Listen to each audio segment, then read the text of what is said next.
Томи, бері кел.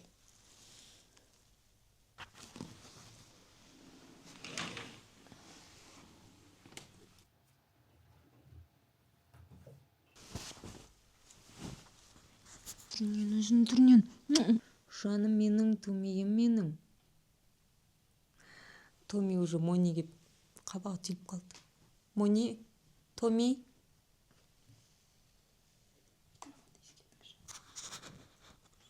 Қалайсың деп айт.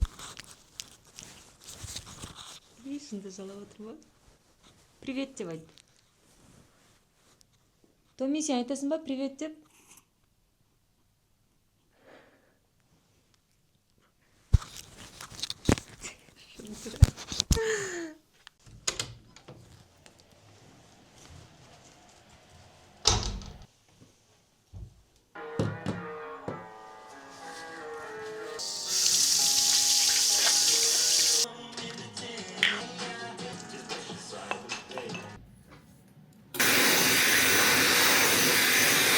Бәріне сәлем. Бүгін бізде 28 қараша. Бүгін мен таңертең ерте ояндым. Сағат 8:30-да тұрып, одан кейін жуындым. Қазір таңғы ас іштім. Жалпы мен бүгін өзімнің бір күнімен бөліскім келіп отыр. Яғни бүгін жаймен бір күн болады. Қазір енді таңғы ас ішейін деп жатырмын. Біздің ас бөлмеге барып, қандай таңғы ас жасап жатыр екен, соны көрсететін боламын. Мынау біздің ас бөлмеміз. Менің аспазшым Үміт. Қандай таңғы ас істеп жатсың маған? Шакшука істеп жатырмын негізі. Мен жақсы көретінмін ғой. Қазір бірақ өзіміздің қарапайым стилде. Шакшука негізі өте қызыл болады ғой. Иә. Өте қызыл болады ғой. Бірақ осындай овощилар қосып, ішіне қазір сәл қойып қоямыз. Ішіне жұмыртқа қосып. Әдемі шығады, күшті шығады. Апай жақсы көреді. Брокколи жеуге. Иә, барынша енді пайдалы тамақтар жеуге тырысамын. Күшті, күтем қазір.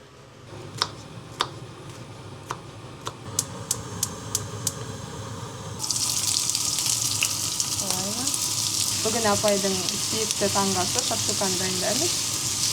Шакшука негізі қызыл болады ғой, бірақ өзіміздің вариантта істейтін боламыз. Сондай овощи ішінде, осындай жуаны қуырып аламыз бірінші, сосын артынша турап қойдым. Осылардың бәрін салатын боламыз. Барынша пайдалы ас жасауға тырысамыз. Себебі апайдың өзі соны қалайды. Кішкене енді асын азайтып, крышкасын жауып қоямыз. Қазір апайдың күнделікті таңғы аста міндетті түрде болу керек кішігірім салатын дайындаймыз. Осылай турап жай ғана үстіне қойып шығамыз да. Листья салатаны алып, осындай сладкий чили.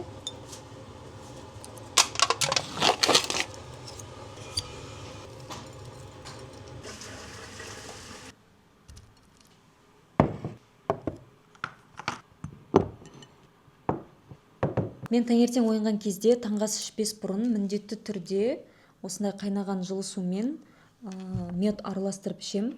Бұл денсаулыққа өте пайдалы. Таңертең аш қарынға міндетті түрде ішу керек. Яғни таңғы ас ішіп алғаннан кейін ішу дұрыс емес болады. Сондықтан таңғы астың алдында осылай ішіп алған дұрыс. Өйткені бұл ішкі құрылысыңды, жалпы асқазанды тазартады. Бәріңе кеңес берем. Менде ол уже 1 ай болды. Мен үзбей таңертең осыны бірінші ішіп алам. Осылай ішіне балды қоям, араластырам. Сосын барып ішем.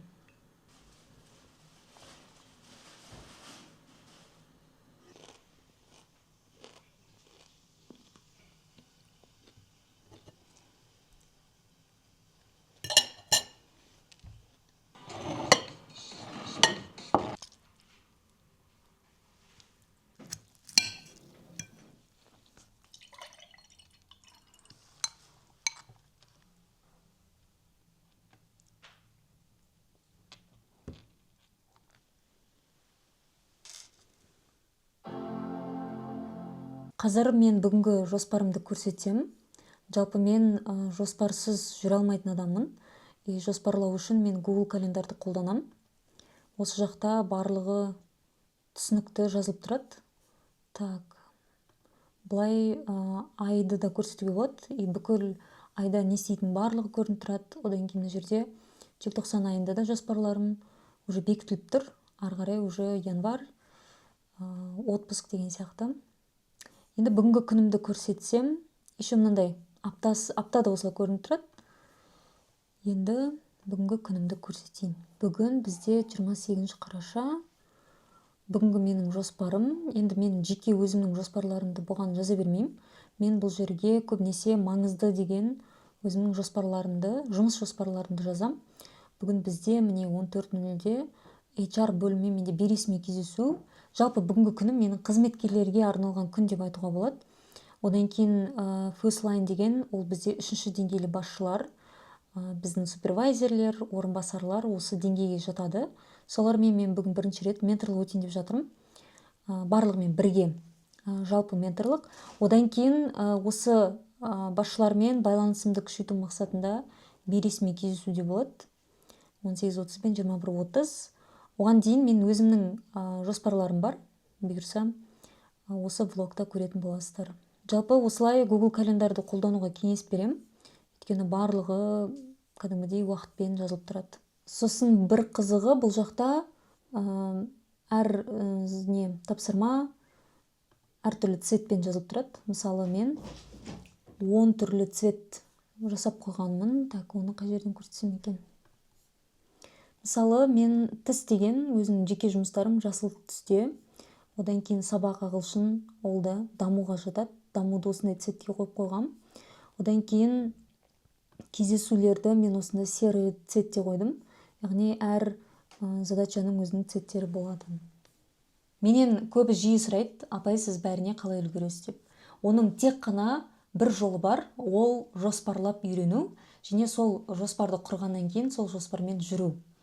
Менде бұл дағдыны бірден үйренген жоқпын. Бастапқы 140-ты ашқан кездері менде хаос болатын. Мына нәрсені жасаймын деп тізіп жаза салатын, бірақ оны қашан жасаймын, қай кезде жасаймын, менде уақыт бекітілмейтін. Сондай бір мен творчествоның адаммын, мен ондайды реттілікті өте қатты жақсы көре бермеймін. Барлығы интуитивно болады деген принциппен өмір сүретін. Кейін мен Алматыға көшкеннен кейін мен солай жүремін деп жүріп, жұмысым да көбейе бастады. Алматыда біраз адамдармен таныса бастадым, кездесе бастадым, обученияларға қатыса бастадым. И бізде компанияда уже үлкейе бастаған кезде менде уақыт жетіспеушілік және ұмыту деген жаман әдет пайда бола бастады. Ең бір маған соққы болған нәрсе, маңызды бір кісімен кездесуді ұмытып кетем. Ол кісі офисқа келеді, маған жазады, мені іздейді, а мен болсам ұйықтап жатырмын. Сосын бір кезде ұйықтан тұрам, и сообщениені қараймын, ана кісі сіз қайдасыз, мен келіп тұр едім деп жазады. И примерно 1,5-2 сағат өтіп кеткен. Мен ана жерде ұялғанымнан жерге кіріп кете жаздадым. Сол кезде мен түсіндім, мәссаған, мен уже бір компанияның басшысымын, маған бұлай жүру ұят, жоспарлауды үйрену керек деп. Содан бастап жоспарлауды қолға ала бастадым. Яғни басыма бір тегеннен кейін барып мен қолға алып бастадым. Оған дейін мен бәріне үлгерем, қолымнан келеді деп жүре бердім. И содан кейін енді жоспарлағаннан кейін оны ұстану, яғни сол жоспармен жүру, ол 2 есе үлкен жұмыс негізі. Барлығымыз керемет жоспарлай аламыз. Блокнотқа жазамыз кейбіреуміз осындай Google календар сияқты приложенияларға әдемілеп жазып қоямыз. Бірақ көп жағдайда біз жазып қойғаннан кейін оны орындамай жатамыз. И сол кезде менде де ондай мәселелер болды. Так, енді оны қалай шешсем болады деген сұрақ туындаған кезде мен алғаш рет өзіме ассистент алып бастадым. Сол 2021-22 жылдары, қателеспесем, 22 жылы мен ассистент алып бастадым. И сол ассистент маған жоспар бойынша барлығын ескертіп отырды. И кейде жасаған келмесе де, ассистент айтқаннан кейін, ескерткеннен кейін сен жасауың керек болып, солай мен 1 жылда дағдыланып кеттім. 2-ші жылы уже мен жоспарлау жасаймын. Одан кейін жоспармен, яғни ассистент ескертпесе де жасайтын деңгейге жеттім. Уже 3-ші жыл жоспарсыз өмір сүре алмайтын күнге жеттім. Дәл қазір мен өмірімді жоспарсыз елестете алмаймын. И барлығына үлгеріп жүргеннің құпиясы осы. Мен жай ғана жоспарлаймын және сол жоспар бойынша жүрем. Сондықтан да егер сендер ұбт-ға дайындалып жатқан түлектер болса, үлгермей жүрсеңдер, нақты жоспармен жүруге тырысыңдар. Өйткені жоспарлау мидағы хаосты реттейді. Жоспарлау арқылы біз біраз нәрсеге үлгереміз. Енді жоспарлау барысында біз гибкий болуымыз керек, өйткені кейбір нәрселер өзгеріп кетуі мүмкін. Оның орнына басқа нәрсені жасай салу. Яғни жоспарлаймын, кейбір нәрсе жоспарсыз болмай кетеді деген мәселелер де туындайды. Ол менде де болады. Мысалы, бір жиналыс болмай қалады, сосын барып, онда мен орнына кітап оқимын, немесе мына адаммен кездесе саламын деген сияқты тапсырмаларды ауыстыра саламын. Мен үшін ол қатты қиын іс емес. Одан бөлек жоспарлау барысында біз артық вниманиемізді алатын, фокусымызды алатын заттардан аулақ болуымыз керек. Мысалы, мен күнім жоспарланып тұрса, мен TikTokқа да кірмеймін, Instagramға да кіруге уақыт болмайды менде. Прям сол жоспарымдағы жұмыстарды атқаруым керек деген менде мақсат тұрады. Ал егер мысалы сенбі күні, жексенбі күні менде көп жағдайда бір қатты жоспар құрмауға тырысам, еркін күнімді өткізуге тырысам, сол кезде мысалы мен еркін өткізген кезде, жоспарсыз өткізген кезде мен 1 сағат TikTokқа кіріп кетемін. Кейде болмайтын нәрселерді ойлап кетемін. И сол кезде мен түсінемін, мен уже жоспарсыз жүре алмайды екем. И мен анда үйде отырамын да басым ауырып кетеді. Сосын барып көбірек далада жүруге тырысам. И қазір енді мен сенбі, жексенбі күндерімді де нақты жоспармен өткізсем деп отырмын. Өйткені жаңағыдай бір нәрсеге кіріп кетіп, басым ауырып кету деген мәселе менде де бар. Яғни барлық адамда ондай мәселе бар, тек сендерде ғана емес. Сондықтан да мен жоспарлауды қолға алдым, үйрендім, сендердің де қолдарынан келеді. Сондықтан да ұбт тапсырып жатқандарға, тем более жоспарсыз өте қиын жоспарлауды үйрену керек. Одан кейін студенттерге де, өйткені олар сабақ оқиды, кейбіреу жұмыс жасайды, екеуін қатар алу ол енді оңай іс емес. Сондықтан да студенттерге де айтар кеңесім, жоспарлауды үйреніңдер. И бізде комьюнитида жоспарлауға 1 ай арналады. Комьюнитида бар студенттер бар шығар, мүмкін жоқ. Жоқтар болса тіркеліп кетсеңдер болады. Ол жақта біз Ескендір мырзамен жоспарлау деген тақырыпта видео сабақтар түсіргенбіз. Қалай жоспарлау керек, қандай құралдарды қолдану керек. И осы кеше біз кураторлармен жиналыс жасаған кезде бір куратор айтады, мен үлгермей кеттім дейді, енді студент қой. И сол кезде мен комьюнитиға тіркелдім, Ескендір мырзаның жоспарлау деген сабағын көріп, уже мен жоспарлауды үйрене бастадым дейді. Жалпы жоспарлау ол, теорияны үйрену бір бөлек, оны қолдану бір бөлек, яғни практика мен теорияда қатар жүру керек. Одан бөлек, мүмкін осы влогты кәсіпкерлерді көріп жатқан шығар, енді бастап жатқан кәсіпкерлер, немесе уже командасы тұрақты түрде құрылған кәсіпкерлер болса, ол сіздерге өте қажет бұл. Сіздер уақытпен жүрмесеңіздер, сіздер жоспармен жүрмесеңіздер, онда қызметкерлеріңізден ондай нәрсені күтудің қажет жоқ. Енді компанияда ол үлгі көрсететін, іспен көрсететін ол бірінші басшы. Команда жоспарсыз жүрма, значит, басшы да солай жоспарсыз жүр деген сөз. Сондықтан да басшы ол команданың айнасы, яғни команда басшының айнасы, бір-біріне байланысты кәдімгідей әсер етеді. Сондықтан да мен командадан қалай жоспармен, уақытпен жүруді, кешікпеуді талап етем, мен соған сай болуым керек деген принципті қолданам. Егер мен сендер неге кешігесіңдер деп алып өзім кешігіп жүретін болсам, онда ондай команда басшының айтқанын тыңдамайды. Сондықтан да осыны да кеңес ретінде алсаңыздар, жалпы жоспарлау ол өмірді жеңілдетеді, көп депрессия, выгораниядан алдын алатын құрал. Сондықтан да барлығыңа осы жоспарлап үйренуді және жоспармен жүруді кеңес беремін. Сонымен қатар менде осы YouTube каналымда мен қалай жоспарлаймын деген видеом бар. Мына жерде сілтемесін қойып кетем. Сол видеоны көрмегендер болса, көріп кетсеңдер болады. Жалпы сендерге пайдалы болады деп ойлаймын. Осы кітапты біз осы айда оқимыз деп шештік басшылармен. Мен бұл кітапты бір 3 жыл бұрын ба оқығанмын. И басшылармен де былтыр оқып талдағанбыз. Негізі кішкене қиындау кітап. Соны басшылармен тағы да оқып талдайық деп шештік. Енді осы айда осыны оқып бітіру керек маған. Бұйырса қайталап оқимын. Қазір мен бағана айтқан кітапты оқиын деп жатырмын.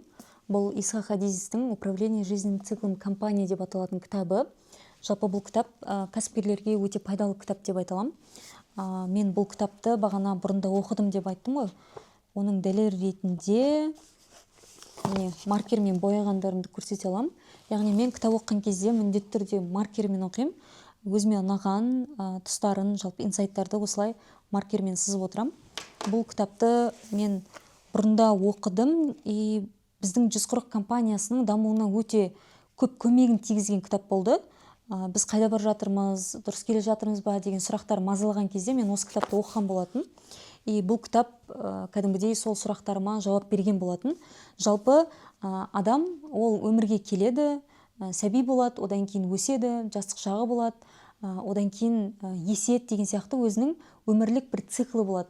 Сол сияқты Адизисте осы жерде компанияның өмірлік циклын жазған болатын. Компанияда адам сияқты сәби болады, одан кейін давай деген деңгейде болады, сосын юность деген деңгейге жетеді, одан кейін рассвет, стабильность, солай тең ортасында тұрады да, одан кейін жаңашылдыққа жақын болмаса, өзгеріске бейім болмаса, компания уже нарықтан өз орнын жоғалтып бастайды. Яғни бюрократия болып кетеді, аристократия деген деңгейге жетеді. Солай түбінде, яғни осы кітапта жазғандай, смерть, яғни банкротқа дейін баратын компаниялар бар. Жалпы біздің тарихқа үңілсек, Nokia және де BlackBerry деген мықты компаниялар болған. Кто убил BlackBerry деген фильмді көрсеңдер болады, кеңес берем.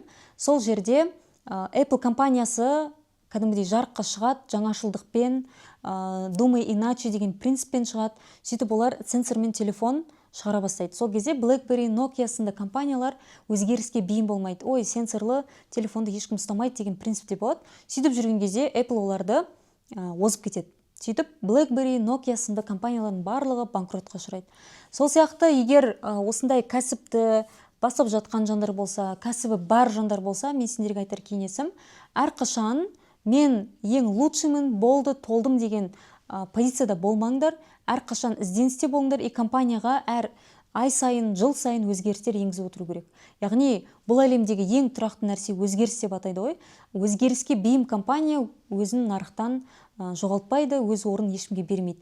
Біздің 140-тың да жалпы басты принципі де сол. Біз ешқашан номер 1-біз, болдық, толдық деген позицияда болмаймыз. Біз әрқашан, әр жыл сайын өзіміздің қателіктерімізбен жұмыс жасап, кемшіліктерімізді түзетуге және де жаңа нәрселерді қосуға тырысамыз. Сол мақсатта біз әр ай сайын осындай кітаптарды оқып, компаниямыз дұрыс келе жатыр ма, қайда бара жатырмыз деген сұрақтарға жауап алып отырамыз.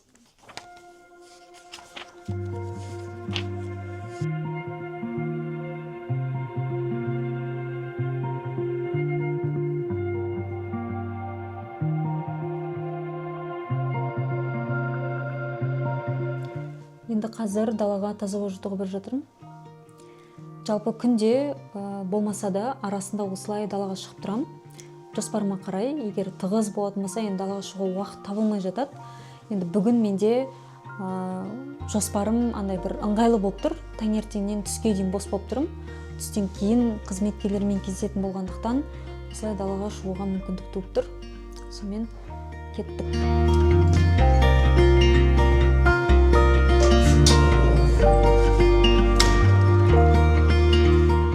Күшті болып тұр екен.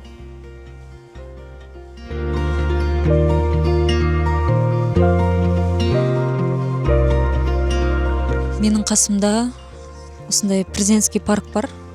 Оған осындай доступ беріледі. Басасын и ашылады. Сәлеметсіздер ме? Өте күшті, ыңғайлы. Осылай таңертең немесе кешке, көбінесе демалыс күндері осы паркте осылай жаяу жүріп тұрам. Адамдар осы жақта таңертең ерте тұрып жүгіреді. Кешке де жүреді. Күшті.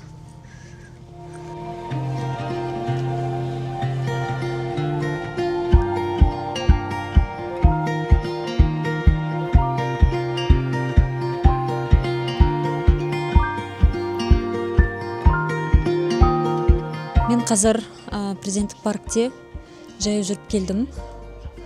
Жалпы таза ауада жаяу жүру, серуендеу ол өте пайдалы. Жасың келген сайын жалпы денсаулығыңды ойлап бастайсың. Бұрында менде 18 жасымда, 20-21 жастарымда денсаулықтың маңыздылығын түсінген жоқпын. Білдім, бірақ түсінген жоқпын, сезінген жоқпын.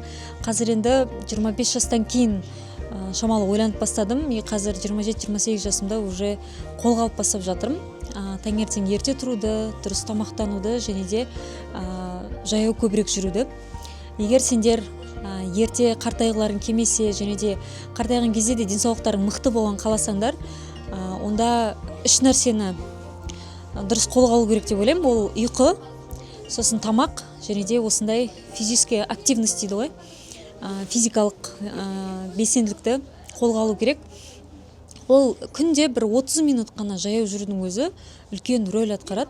Мысалы, жапондықтардың жастары, орта жастары прям 80-85-90-ға дейін барады. Ал Қазақстандікі 65-70-75 деген сияқты. Сол кезде айырмашылығын қарасақ, мен жапондықтардың қарттары туралы видео көргем. Сол жерде айтады, олар дұрыс тамақтанады және де үнемі жаяу жүреді екен. Жаяу жүреді, спортпен айналысады. Сол кезде мен түсінгенім, кәдімгідей жай ғана жаяу жүрудің өзі үлкен бір маңызы бар. Сондықтан ерте алжымас үшін, ерте қартаймас үшін және де былай бүкірейіп жүрмес үшін, қартайған кезде де жас сияқты көріну үшін негізі жаяу жүру өте маңызды. Менде бағана айтқандай жоспар бойынша кейде келмей жатады, үлгермей жатам. Түн болса да кейде шығып кетем далаға, бір 15 минут, 20 минут жүрсем де, мен үшін үлкен бір жетістік.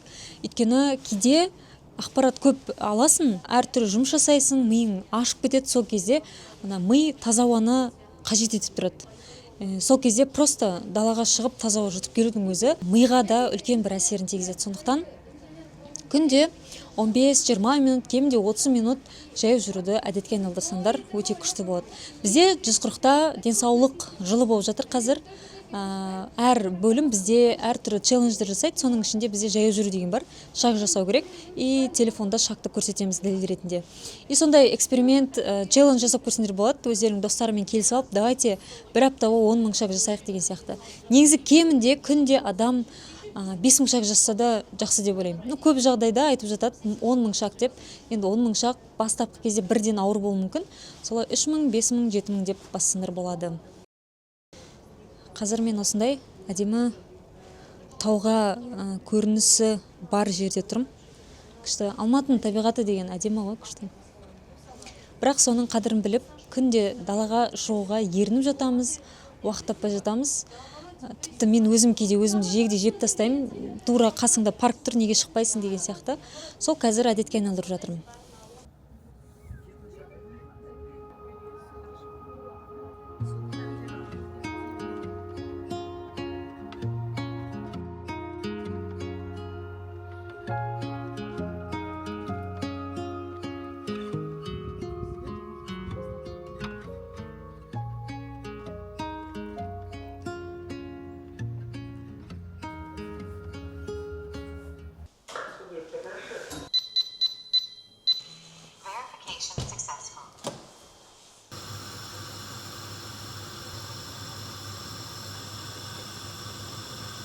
Сонымен мен жаяу жүріп келдім.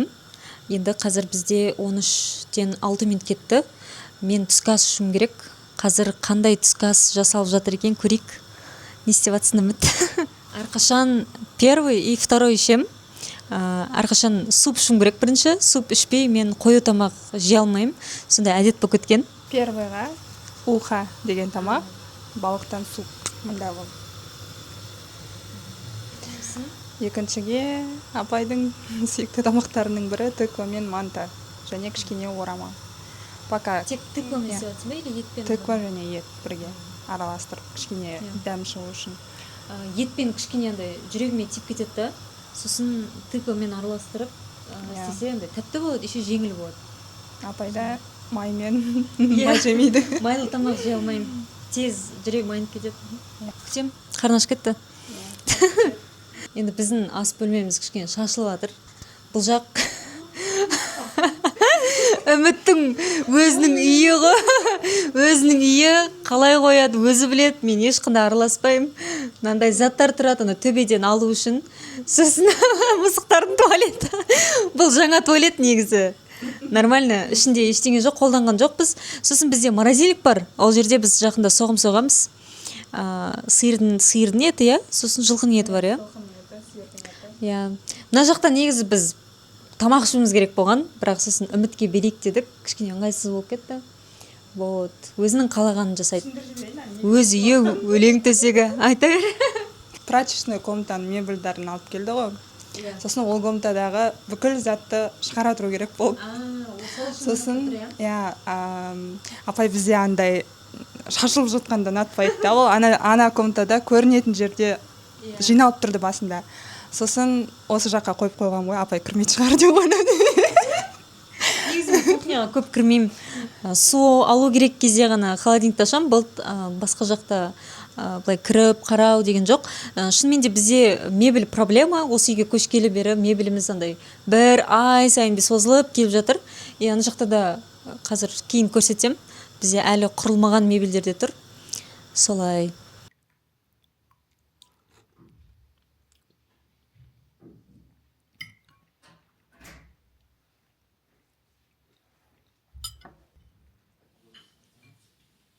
Қазір енді мен жұмысқа барып жатырмын.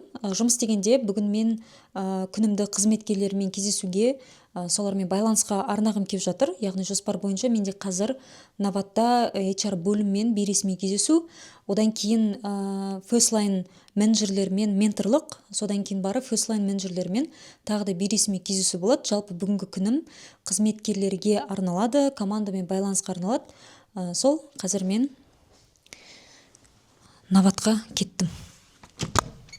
Менің қасымда әрқашан жүретін ол әрине Шымбұлақ суы. Шымбұлақ маған рекламаға төлеу керек деп па? Мен Шымбұлақтан басқа су іше алмаймын. Кішкене Тассайды іше аламын, но Шымбұлаққа кәдімгідей үйреніп алғам. Менде сондай бір әдет деймін ба, или өзім сондай адаммын ба, бір нәрсе ұнайма болды. Всегда сондай сол нәрсеге жабысып қаламын. Мысалы, Шымбұлақ су маған ұнап қалды, мен қазір бірнеше жыл болды, тек қана Шымбұлақ ішемін деген сияқты ғой. Сондай бір адалдық деп айтуға болатын шығар бұны. Бақалатта оқып жатыр. Қандай кітап оқып жатсың, айтшы. Оқ аламат па? Кәні көрсетіп жүрші. Менің Бекзат деген оқушымның кітабын бүкіл командаға оқуға бергем. Күшті ұнап жатыр ма? Жақсы ма? Сендерге шок контент, қазір бір нәрсе көрсетем, сол нәрсені көргенде өздерің түсінесіңдер деп ойлаймын.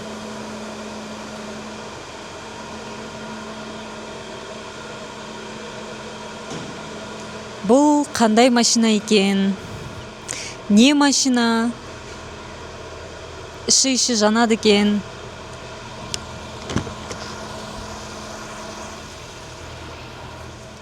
Керемет. Бұл машинаны қандай машина екенін түсінгендер болса, комментарийға жазып жіберсеңдер болады.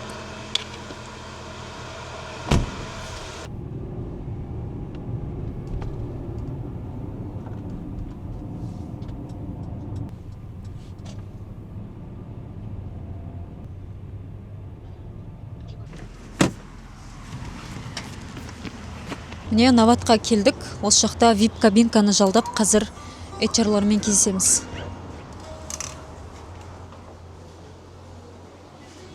Сәлеметсіздер ме? Біздің сұлулар келді ғой. Қалайсыңдар? Мен бүгін еще бір күн жүргізіп жатқам ғой. Бір күн түсіріп жатырмын влог. Сәлем достар. Қалайсыңдар? Қандай ожиданиемен келатсыңдар? Ешқандай ожидание жоқ. Жай енді бірінші рет кездесіп жатырмыз негізі бейресми түрде. Өте күшті андай компанияға, жалпы өзімізге жеке күшті сұрақтармен андай талқылаулар болады деп ойлаймыз. Сол менде еркін, ешқандай дайындықсыз, просто әңгіме айтамыз деп келіп жатырмын. Енді бізде компанияда ең маңызды бөлім ол HR бөлімі. Команданы құрайтын да, дамытатын да осылар. Ең бірінші осы HR-лармен байланысымды күшейту керек деп ойлаймын. Сосын барып, алдағы уақытта басқа да қызметкерлермен кездесемін. Қалайсыңдар қыздар? Қыздар екен, на воздушном шарике деп. Қайсың? Қайсыңдар? Жужай апаймен влог бүгін бізде HR-лармен кездесу. Амандасып жатыр қазір апайлармен. Апай. Прямо да құпия қылып астынан алыпсыңдар ғой. Ешкім біздің әңгімелерді естімеу керек болып тұр ғой.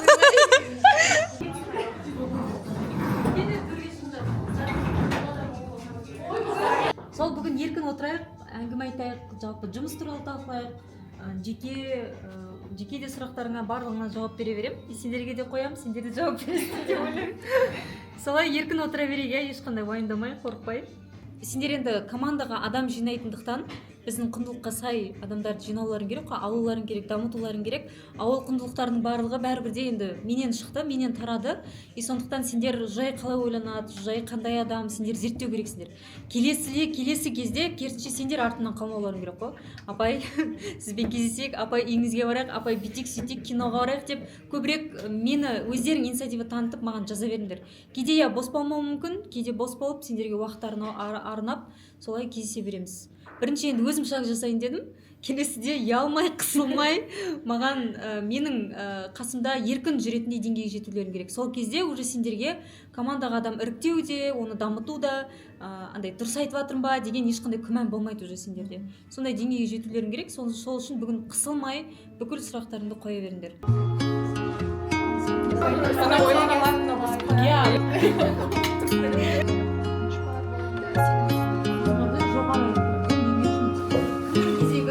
Қазір мен Мединадан өзім әмелермен сұраймын ғой, сендер болашақта кім болғыларың келеді, сіз сияқты болуымыз келеді дейді. Олар уже точка Б-ны көріп тұр да, мына кісі сияқты жеткім келеді деген. Сол сияқты сендер де отбасыларыңа үлгі болатындай болсаңдар, тек басқа қызметкерлер ғана емес, өз отбасыларыңа да. Мен де кейбіреу білмейтін шығар, мен ағамның и әпкемнің балалары бар, 5. Сол 5-іне мен бұрында просто так бере беретін ақшаны. Сосын бар олар жан-жаққа жарата береді, мәнін түсінбейді. Сосын бар оларға таңертең ерте тұру деген жоқ, өйткені көбісі мектепте не қылады, жаяу жүру, сосын кітап оқу, не бар, дуолинго ойнатқызамын оларға, сосын жаттығу жасатқызамын, видеоға түсіріп кәдімгідей жібереді. Сөйтіп соны жасайды 1 ай бойы. Сосын барып оқыған кітаптары бойынша тест аламын, несін түсінгендерін сұраймын, сөйтіп ақша беремін оларға. Сосын олар 1-2 рет менің ағамның 2 баласы кішкене бұзықтау да, Мединаның әпкесі болмыз. Олар кейде өтірік айтып қалады, сосын бір күні ұрыстым оларға. Сосын шығарып жібердім. 1 ай айлықсыз жүрді екеуі. Сосын бір кезде қателігімізді түсіндік, кешіріңізші деп кірді енді. Қазір нормально істеп жүр ма екеуі? Андай Ақшаны да оңайлықпен сол ғой. Сондай сөйту керек оларға. Менің оқырмандарымның ішінде ең маған жиі қойылатын сұрақ 140-қа қалай жұмысқа тұрам. Сендерді негізі жұмысқа алатын осы кісілер. Жұмысқа алатын, дамытатын және шығаратын осы HR бөлімі. Қазір біз өздерінен сұрайық, қандай қызметкерлерді біз жұмысқа аламыз, алмаймыз. Не үшін кейбіреулері маған ренішпен жазады да, бірнеше рет тапсырды, мен алмай жатыр дейді. Даже ата-аналардың өзі жазады, менің қызымды жұмысқа алмадыңдар деп. Енді астында өзіміздің адвокаттар жауап береді, бір жері келмеген шығар деп. Бірақ өзіміз жауап беріп көрейік. Негізі менің өсуіме, негізі осы компанияға жұмысқа тұруыма әсер еткен ол менің шынайылығым деп айтар едім. Мен негізі өзім басынан бастап куратор болып бастадым. Куратор кезінде басты мақсатым ол просто оқушыларға көмектесу болды да. Ештеңесіз маған компаниядан ешқандай жалақы да керек болған жоқ. Просто көмектесу үшін келдім да осы компанияға. И солай ниетім түзу болғаннан кейін бәрі көре бастады да. Мә, Ақнар жақсы екен деген сияқты. И солай үздік куратор болдым да. Ол мен боламын деген сияқты нәрсе емес, просто солай болып кетті деген сияқты. Содан кейін өзім жұмысым жасай бердім, просто махаббат болды, менде шынайылық болды, и солай мен вип кураторлық қалдым деген сияқты. Мысалға менің балым прям вау или күшті емес та, бірақ мен оқушыларға бере алған махаббатымның арқасында да мен мысалға дұрыс құқықтан рекорд балдар шығардым деген сияқты. И осыдан кейін меңгерушілікке көтердім, и ол да андай болған жоқ та, мен көтеру керек, мен бір орында тұрып қалдым, мен көтеріңіздерші деген сияқты да болған жоқ та. Ол просто ұсыныс ретінде келді, болып көр деген сияқты. И сол кезде де менің шынайылығым әсер етті деп ойлаймын. И HR-ға келетін кезде де мынандай болды да, менде меңгеруші кезінде мен тым эмпат болдым да. Мен даже кураторларым ауырып жатса, олардың сабақ тапсыруына алып көмектесетінмін деген сияқты. Оның барлығында для галочки либо мені көрсінші деп емес, просто шынымен көмектескім келді деген сияқты ғой. И біз де жұмысқа алатын кезде неге қараймыз? Бірінші шынайылыққа қараймыз да. Олар мысалы ChatGPT-мен айтуы мүмкін, либо шаблонный жауаптар болады ғой. Мен көмектескім келеді, немесе сенің хоббиң қандай деген кезде мен кітап оқимын деген сияқты айта салады ғой. Олай емес, реально мен кітап оқимын, мені осындай кітаптар оқыдым осыған дейін деп айтса, уже шынайылық сезіледі да. И даже сондай адамды мен жұмысқа 100% аламын. Андай да оқушылар болады да, жоғары балл жинайды, бірақ мен жоғары балл жинадым ғой, неге мені алмайды деп реніштерін білдіріп жататындар бар.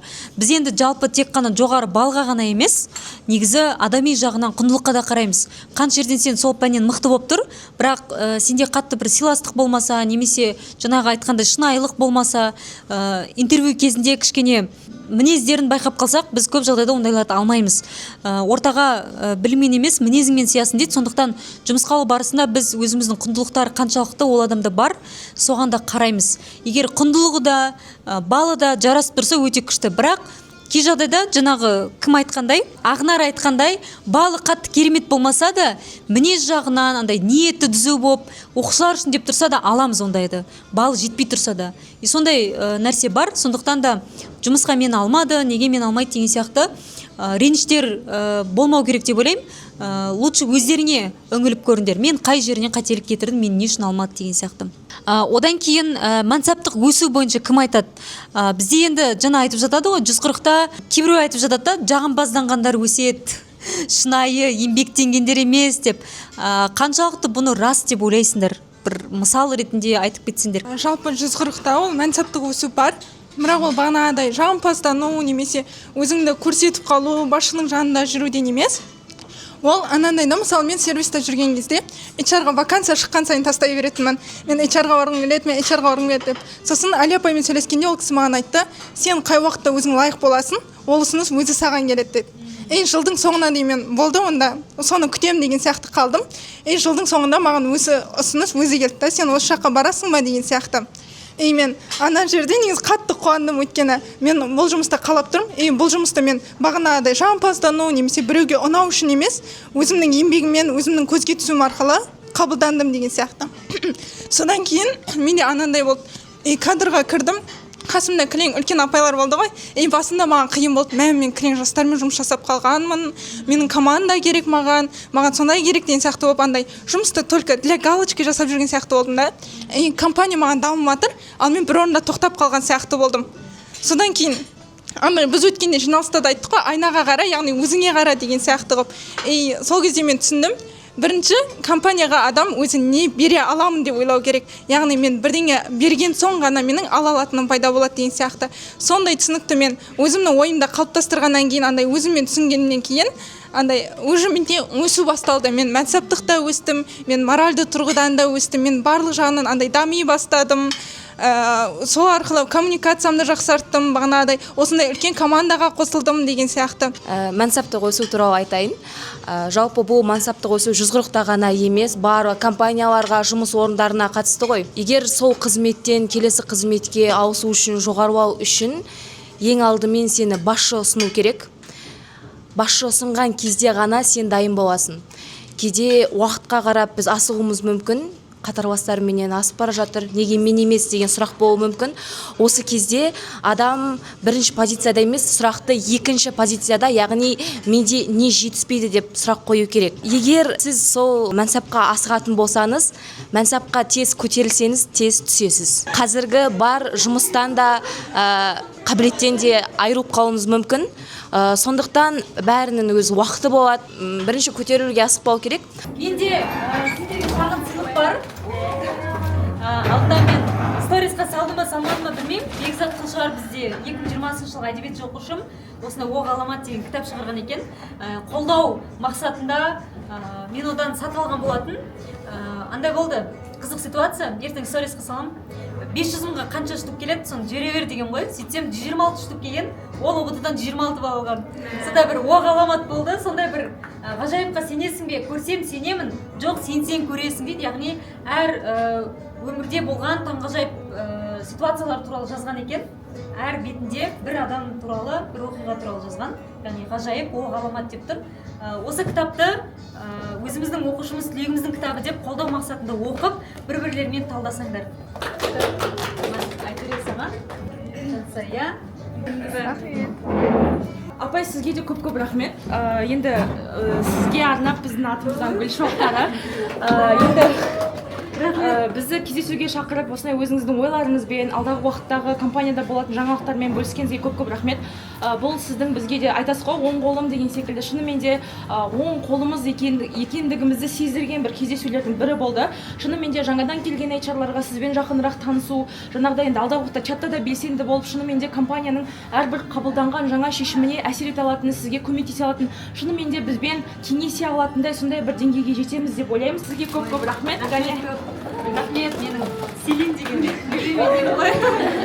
жолға рахмет HR-лардың атынан. Иә, рахмет көп. Осылай гүлдей жайнап жүре берейік. Тек қана қуанышты күндер болсын бізде. 2, 3, 1, 2. Сонымен бізде кездесу аяқталды. Барлығы жақсы өтті деп ойлаймын.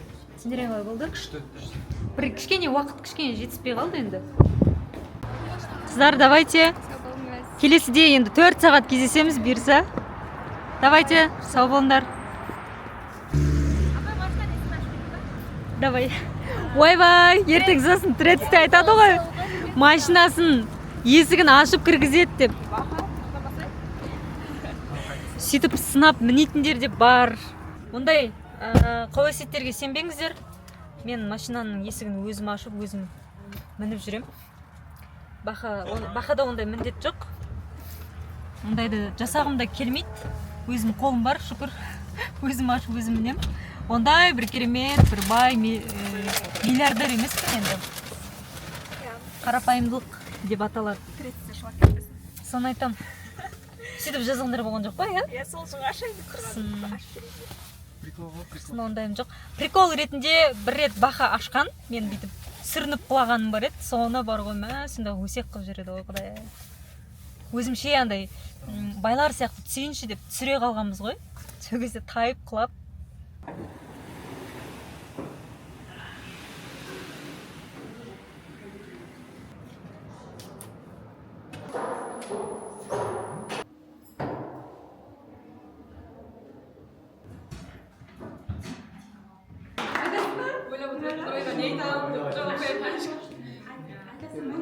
Әмірхан қызметкерлермен жақсы араласып кететін болса, жеке басқа өтіп кету жұмыс барысында көп прикол ұстау, бір-біріне тиісу дейтін буллинг жасау жұмыста өте көп кездеседі. Жалпы жұмысына берілген адам екені бірден көрінді. Командасы, биокомандасы үлкен команданы басқару арқылы да жалпы эмпатия екені көрінді. Жалпы Майра апайдың айтқанына келсем, апай өз ойыңызды айтатын кезде андай қысылып қаласыз да, сіз тек соңында жарылып кетіп, жарылғаннан кейін ол сіздің айналаңыздағы адамдарға тоже жұмыстың әсеріне, көңіліне әсер етеді. Так, Зере бізде командасына өте қатты жауапкершілікпен қарайды каждый жұмысқа, бірақ та Зеренің мәселе жеткізген кезде андай болады ғой, мынау мәселе болды, четко емес, барлығын бүтіп жеткізіп түсіндіріп отырады, кішкене уақыт солай уақыт алып кетеді, сол нәрсе. Содан кейін командасына көп тізімі берген кезде көбіне голосовой жазуды қолданатын сияқты, ол ыңғайсызда жұмыста, сол нәрсе деп ойлаймын. Ситуацияда жақсы шығады, андай тез шешім табуға, тез шешім қабылдай алады. Ал минусы қызметін асыр сілтен пайдаланып менге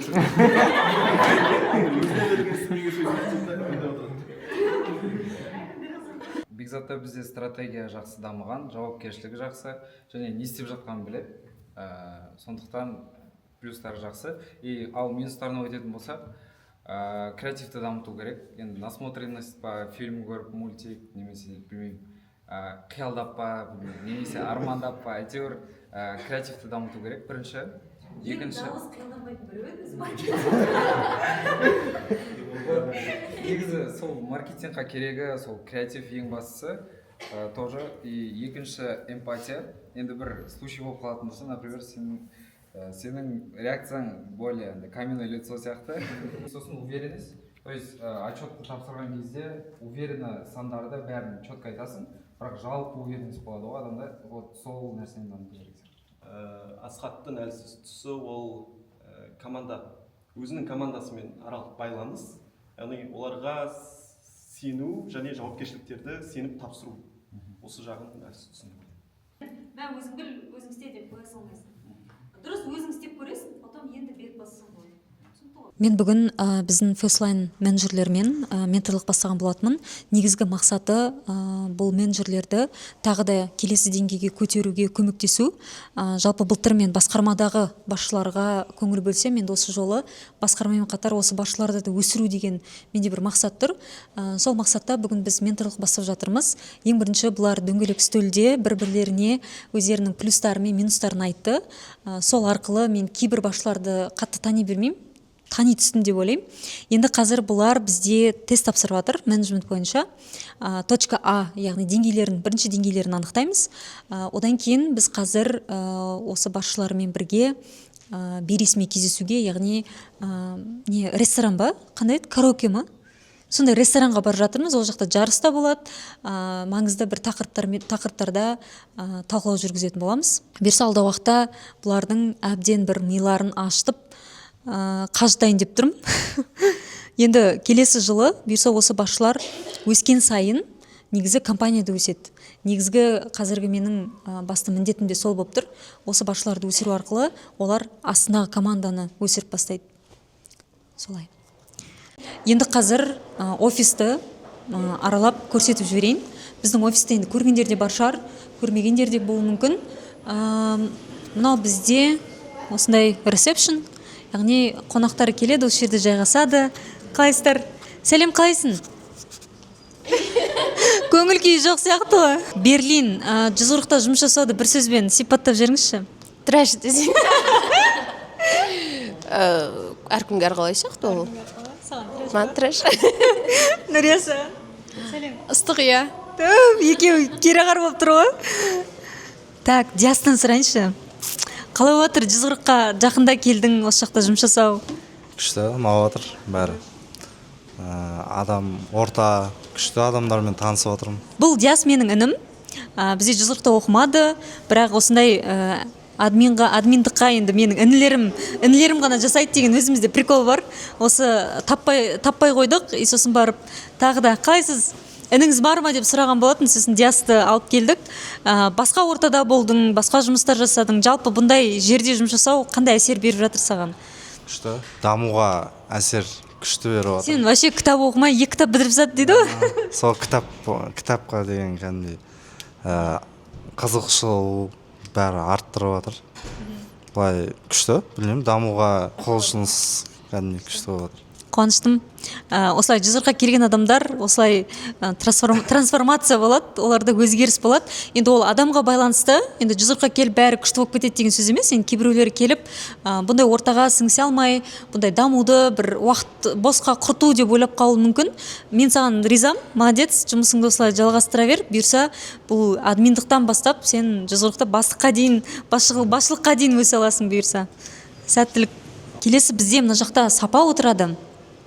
Кураторларға, меңгерушілерге жалпы кемшіліктерін, минустарын айтатын бөлім. Мына жақта бізде сервис. Бұл біздің кураторлардың оқушылармен қарым-қатынасын үйрететін, бақылайтын, жалпы жиналып дайындап отыр ма? Қалайсыңдар? Отыра беріңдер. Біздің компанияда ең бірінші орында ол клиент, ал клиентті дұрыс қызметпен қамтамасыз ететін осы сервис бөлімі. Қалайсыңдар? Не істеп жатсыңдар? Не тағылап отырсыңдар? Волейбол тағылап отырсыңдар ма? Иә, волейболда талқыға жібердік жаңа бір не жасап. Талқыламай кеткенбіз сол, жақындап жатқасын. Иә, бұйырса жеңеміз деп отырық. Жақсы болсын. Сәттілік. Әлішер, келші сен. Иә. Қай жылғы түлексің сен? 2024. 2024-сің ба? Жүзқұрыққа кірудегі мақсатың қандай болды? Жүзқұрыққа кірудегі ең бірінші мақсатым ол дамушы ортада өзімді жеке тұлға ретінде, мықты маман ретінде осы Жүзқұрықта өсіргім келді. Одан кейін оқушыларды грантқа түсіру үшін жалпы қалай айтса болады, білім саласында жұмыс істесең сауап дейді ғой. Сол оқушыларды грантқа түсу арқылы өзіме сауап жинауым керек. Ірі жұмыс атқарамын деп ойладым. Күшті. Негізі қандай өзгерістер болып жатыр сенде Жүзқұрыққа? Келгенде қандай еді, Әлішер, қазір қандай? Келгенге дейін ойлау деңгейі әлі бала сияқты қатты ауқымды ойлана алмайтын. Жүзқұрыққа келгеннен кейін өзімнің қасымда қазір мен мысалға командадағы ең кішкентай адамда 24-тен тек өзімнің барлығының ойлау деңгейі үлкен, сондай адамдардың арасында жұмыс істегесін қазір олармен бір деңгейде ойлана аламын деп ойлаймын.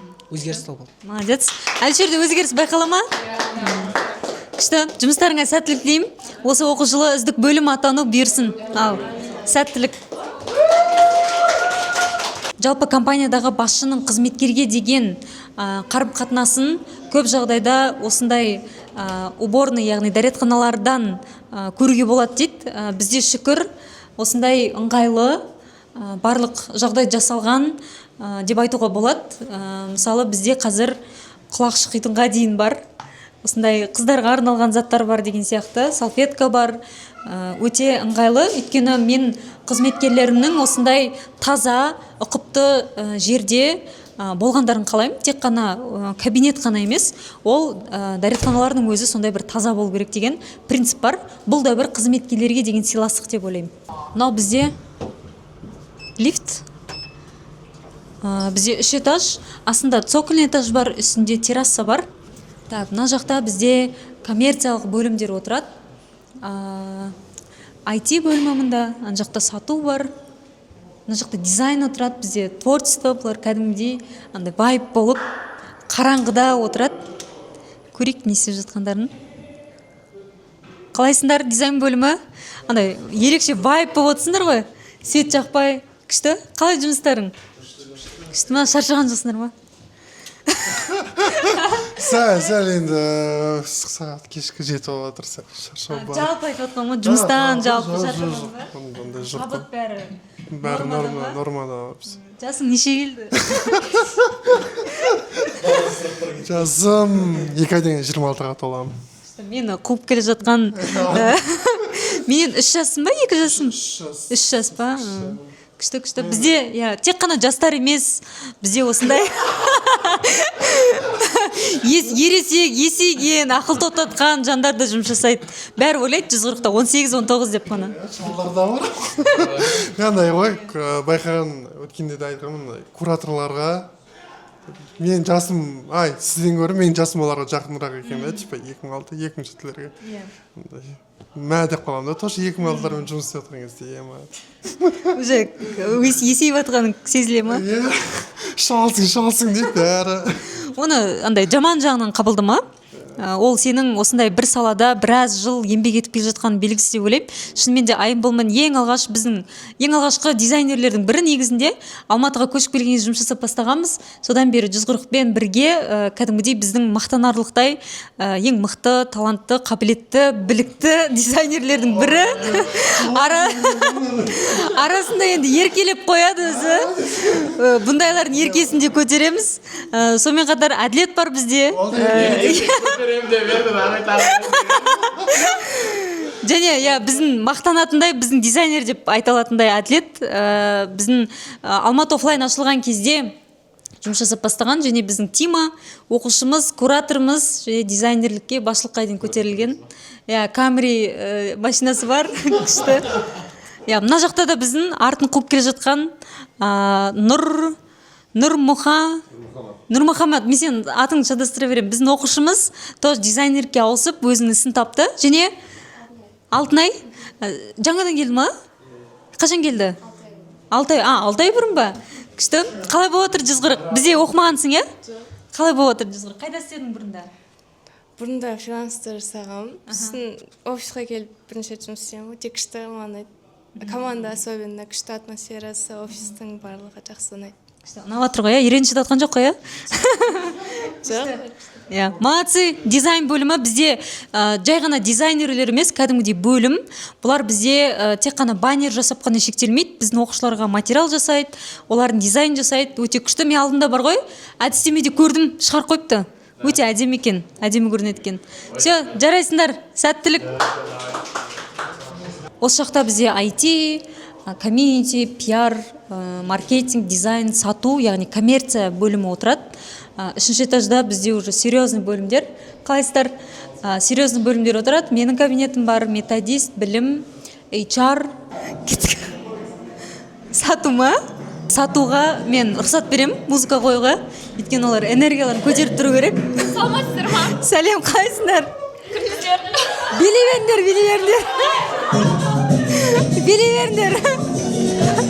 Бұлар осылай концерт қойып тұрады. Давайте.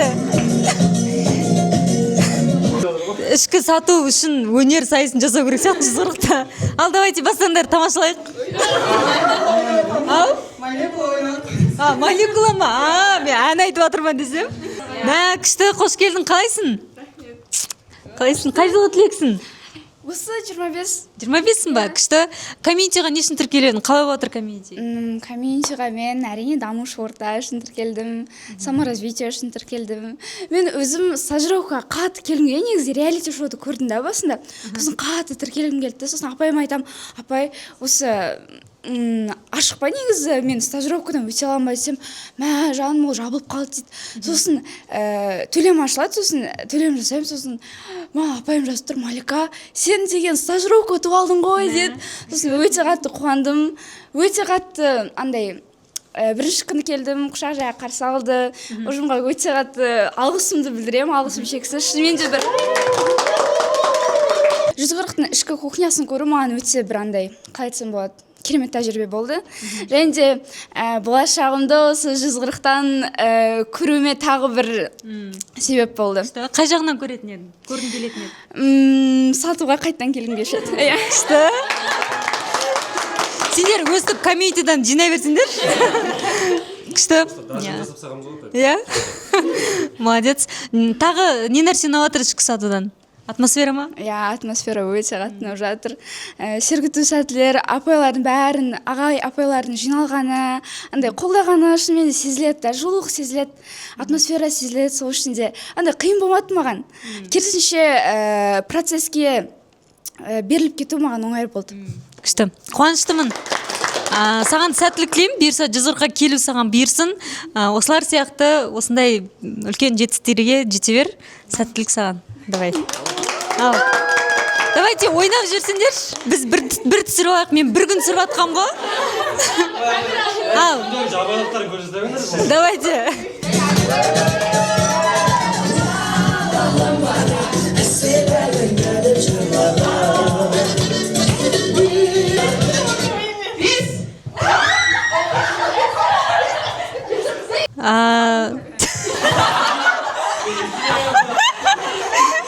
Менің қашан кететін күтіп отырсың ба? Мен мүмкін қоштаспайтын шығар. Сәттілік бәріңе, осылай күшті көңіл күйде планды перепланмен жауап беріңдер. Сәттілік. Все, давайте. Уже таксиге мініп, бейресми кездесуімізге ресторанға барамыз. Біздің 2022 жылғы түлегіміз маркетингте жұмыс жасады, және де бірнеше фильмдерге түскен актеріміз, және де қазір бренд маркетолог ретінде басшылыққа дейін өскен. Осындай күшті машина сатып апты. Құтты болсын, бүгін көрімдігін жібергем. Сонымен мені арнайы бейресми кездесу өзім айдап алып барам дейді. Мә, құтты болсын, молодец. Ұзағынан болсын. Такси келді дейсің. VIP такси екен. Дедлайны документтерді қабылдау 30-на дейін, одан кейін іріктейді олар GPA-ға байланысты.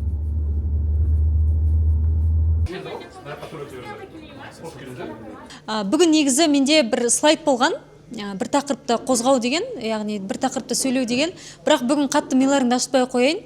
Оны келесі, осы желтоқсанда бір күнді бекітіп, сендер шақырам Open Space-қа, сол жерде түсіндіретін болам. Енді ең бастапқы менеджментте түсіндіру керек нәрсе деп ойлаймын оны. Ал бүгін еркін түрде әңгіме айтайық, бір-бірімізбен жақынырақ танысайық, ойындар болады, жарыстар болады, және де караоке ән айтамыз, билейміз. Я, бүгінгі күн сендердің күндерің. Бүкіл рутинаны ұмытыңдар. Жалпы бүгін қазіргі сәтте бір-бірлерімен байланысты күшейтуге барынша ашылуға тырысыңдар. Жарай ма? Белсенді болуға тырысыңдар.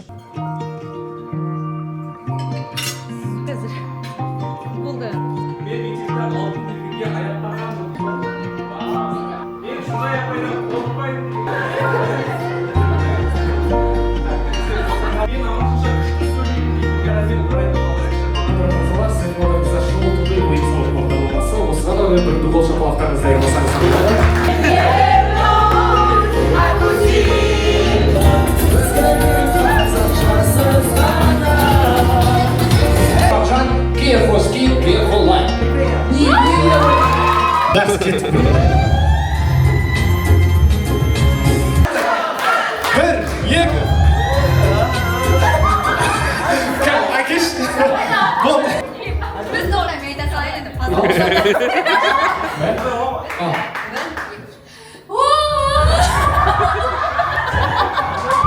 Кетші.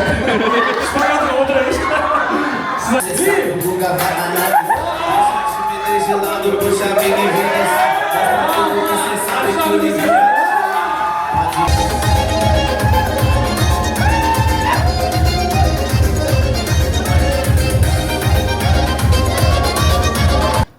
біріншіден рахмет айтамыз.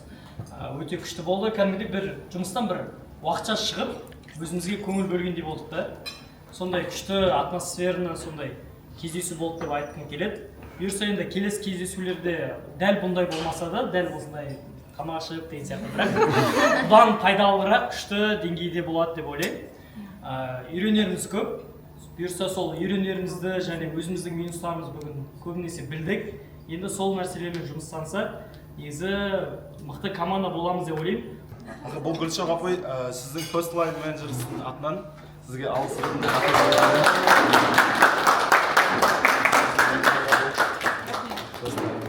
Рахмет. Олар әдемі екен. Өздерің сияқты әдемі екен. Осындай себеп бірімізбен жақын танысып, более өз-өзін басқа қырынан тани алдым. Мен мысалы кейбір апай ағайлар басқа қырынан тани алдым. Мен андай өнер өркемін дегенде. Вот сол осындай барлығымыздың басымызды қосып, ерекше көңіл бөліп жатқаныңызға рахмет. Бұйырса үміттеріңізді ақтаймыз. Бұйырса біз жұмыс істеп жатырмыз. Алғашқы нәтижелер бұйырса қаңтар уақытта шығып бастайды. Біз де оған сенеміз. Сіз де сенсеңіз, біз бәріміз бір нәтижеге.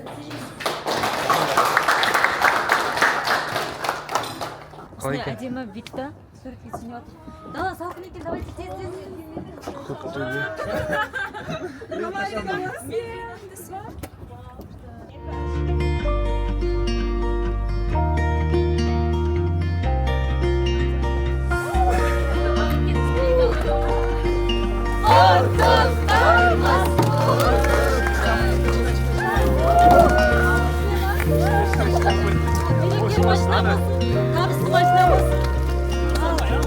Ал ішінен теріп Бұл нәрсеге жетуімнің себебі тоже 140. Себебі уже 140-та неше жыл жұмыс жасап келе жатырмын. Енді 140-мен бірге өсіп жатырмын, тоже солай айтсам да болады. Егер мүмкін басқа нәрсе болғанда, басқа жаққа мүмкін кетіп қалғанда, осы Алматыға келген бойдан, бұның бәрі болмас па еді деген сияқты. Сондықтан мен барлығына шүкіршілік қыламын. Енді осы отырғанымыз бір тамақ сұрайтын адамның да арманы болуы мүмкін. Біздің киіп жатқан киіміміз де біреудің андай жыртық киім киіп жүрген адамның арманы болуы мүмкін. Сондықтан шүкіршілік етіңіздер ең бастысы. Поэтому дальше пахать етіп армандаңыздар. Негізі армандасаңыздар бәрі болады.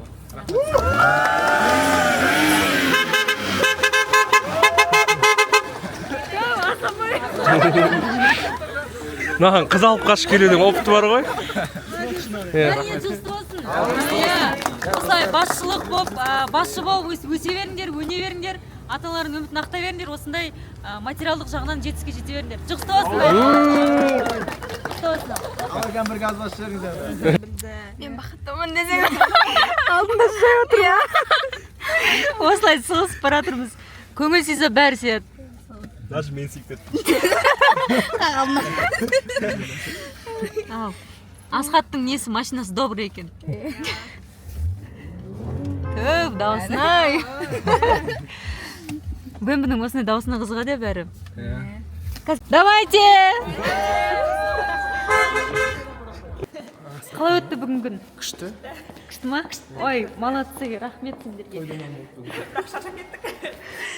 Күшті, приятный. Бір приятный шаршау болған сияқты.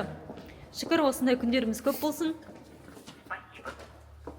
Енді бүгінгі күніміз біздің соңына жетіп қалды.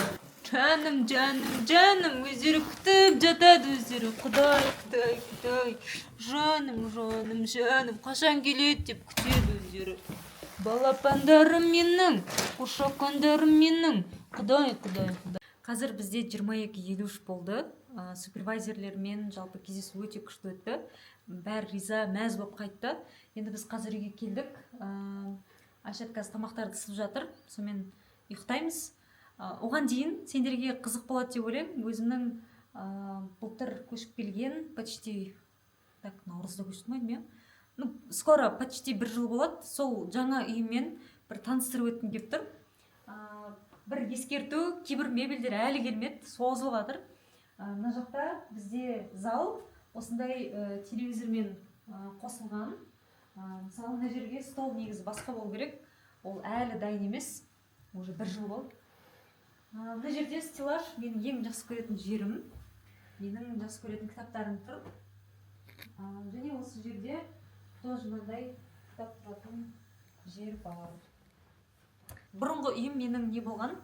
Қараңғы болған. Осы үйді мен ашық түсті жасап жатырмын.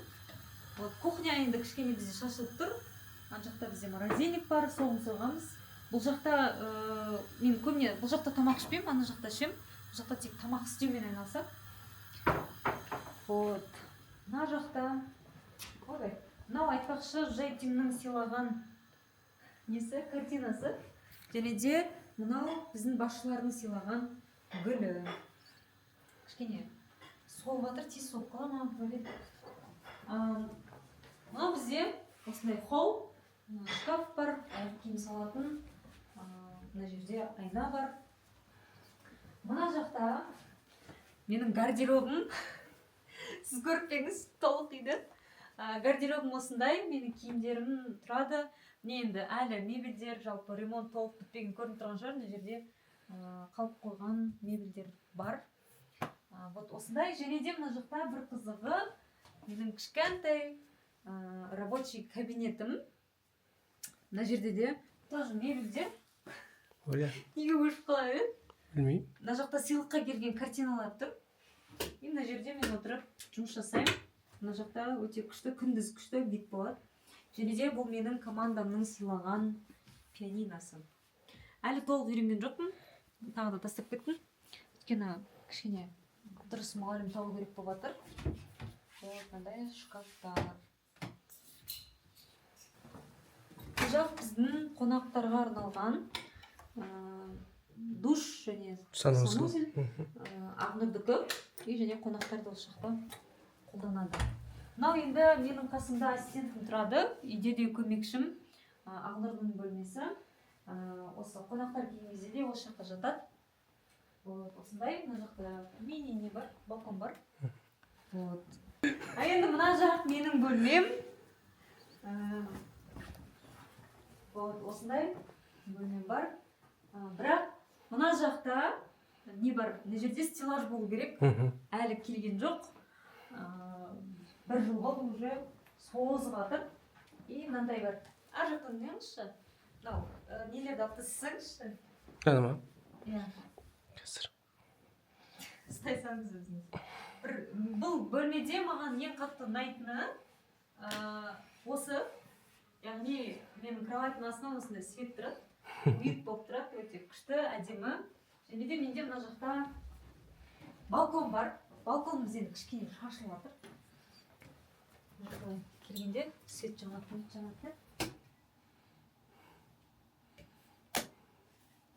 Қызым, бұларға не болып қалды? Мына жақта тоже менде не? Стеллаж бар. Міне мына жерде артық стульялар тұр. Алдындағы ата-ананың сыйлығы. Вау. Не анау? Нелер ғой, қыста жейтін. Помидор, огурцы сондай ғой. Банка. Иә, банка. Вот.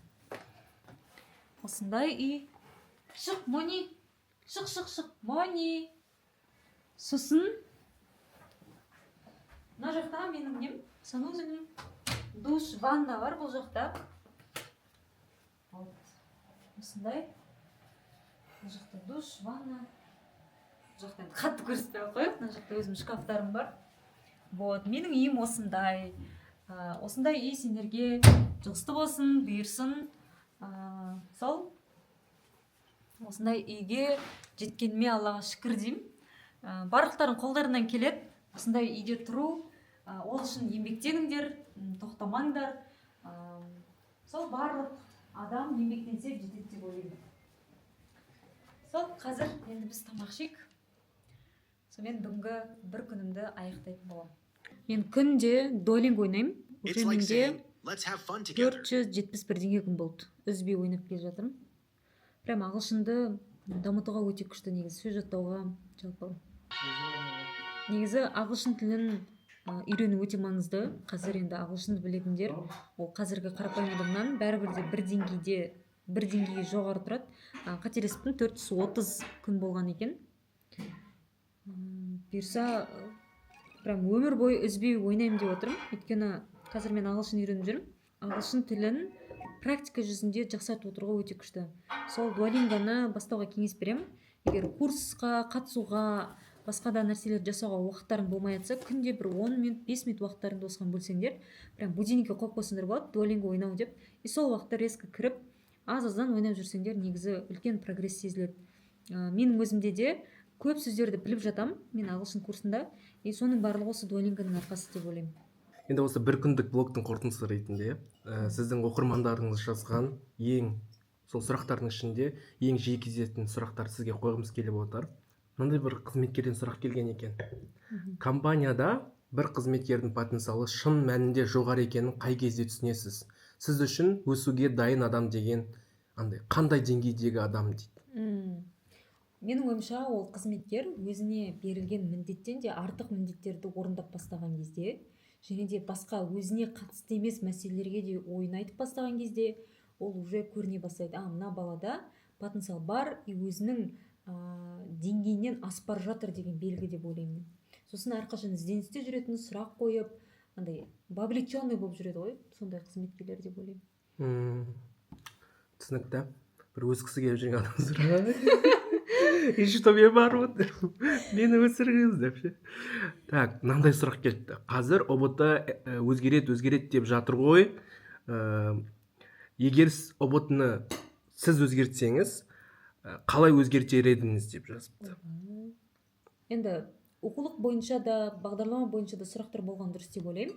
Дегенмен оқушының критический мышлениясын көрсететін, жаттанды емес, өз ойларын жаза алатын да бір мүмкін тапсырмалар қосар едім. Сол кезде тек қана жаттанды білім емес, логикалық білімін де, жалпы көзқарасын, көкжиегін де тексере алады деп ойлаймын. И сол кезде адам тек жаттап алып, мен осы мамандыққа грант үшін түсем деген нәрсе азаятын сияқты. Ол реально дайын болу керек та ол мамандыққа түсу үшін. Түсінікті. Бір куратордан да сұрақ келіпті. Қазіргі оқушыларында ең көп байқалатын проблема фокустың жетіспеуі. Оқушыларымның фокусын қалай қайтара аламын депті. Ой, қайда кетіп қалып еді фокусы? Енді фокус қай кезде болмайды, ол жасап отқан жұмысын мәнін білмесе. Ал мән қандай кезде болмайды, ол адамда не үшін деген сұраққа жауап болмаса, не үшін оны жасап жатырмын, не үшін сабақ оқып жатырмын, мақсаты болмаған кезде. Сол үшін бірінші не үшін жасап жатырмын, не үшін оқып жатырмын деп мақсатын айқындап алу керек. Одан кейін барып приоритеттерге бөлу керек, жоспарлап үйрену керек.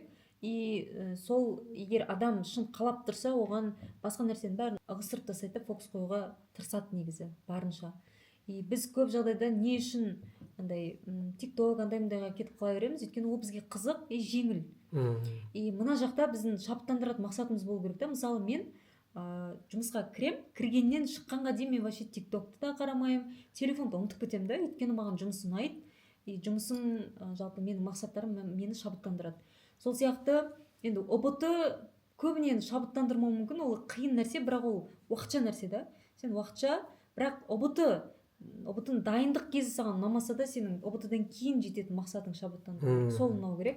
И сол кезде сен қиын нәрсені де, надо деген нәрсені де жасайсың да. Хочу деп неғып кетпейсің. Өз қалауларыңды мақсатың алып бармайтын әрекеттерін алып қоясың. Сол үшін фокус деген өте маңызды нәрсе. И қай нәрсеге фокус қоясың, сол нәрсе нәтиже болады негізі. Апай, бұрын сіз туралы әлеуметтік желіде ылғи тек қана жақсы пікірлер, жақсы ойлар жазатын еді ғой. Бірақ осы жылы сіз туралы хейттар жазуды байқап кеттім. Неге ондай болып кетті? Ойыңыз қандай? Неге ондай болып кетті? Смайликпен жазғанға. Мен енді мінсіз адаммын деп айта алмаймын. Менде де қателіктер болады. Бірақ ең бастысы ниетім түзу деп ойлаймын. Ешқашан біреуге жамандық тілеп, бүйтіп қалсын, сөйтіп қалсын деген нәрсе болған емес. Бірақ менің андай бар, әділетсіздікке шыдамайтын бар. Бір нәрсе дұрыс болмаса, мен андай айтқым келіп тұратын нәрсем бар. қазір мен көп жағдайда үндемей қалуды үйреніп жүрмін. Сондай бір ситуациялар кезінде мүмкін солай көрініп қалған шығармын. Бірақ оның барлығы дұрыс емес нәрсені көріп тұрып кішкене күйінуден болған шығар. Қатты күйіндім деп айта алмаймын. Күйінген тұстар да болды. Сөйтіп шындықты кейде жазып айтқандарым мүмкін біреулерге ұнамай қалған шығар. Сосын қазір құрсыншы ешкімге ештеңе айтпаймын деген позицияны қолданайын дедім. Бірақ дегенмен андай біздің компанияға әсер ететіндей, оқушыларға әсер ететіндей әділетсіздік болса, мен үндемей қоймаймын. Басқа адамдар енді сенің мың жақсылығының ішінде бір жамандығыңды, бір кемшілігіңді көріп қалады ғой. Мен бүгін HR-ларға да айттым ғой. Адамның көзі қандай, өзі сондай нәрсені көреді. Сондықтан әдемі көз тек жақсылықты ғана көріп тұратын адамдар ол жақсылықты көреді деген сияқты. Сондықтан мен әлеуметтік желіде болып жатқан хейттерге, мен туралы айтып жатқан сөздерге ешқандай мән бермеймін. Маған қатты әсер етпейді олар. Өйткені шындық неде жатқанын білемін да. Ең басы Құдай білет, Құдайға аян. Болды, басқаларының пікірі маған керек емес деген позицияда тұрам. Егер шынымен де мен қателік жасасам, шынымен де мен қате нәрсе жасап қойсам, мен бүкіл халықтың алдында, оқушылардың алдында, команданың алдында кешірім сұрауға дайынмын. Сонымен менің бүгінгі жаймен бір күн айдарым соңына келіп қалды. Бүгінгі менімен бір күн қызықты әрі пайдалы болды деп ойлаймын.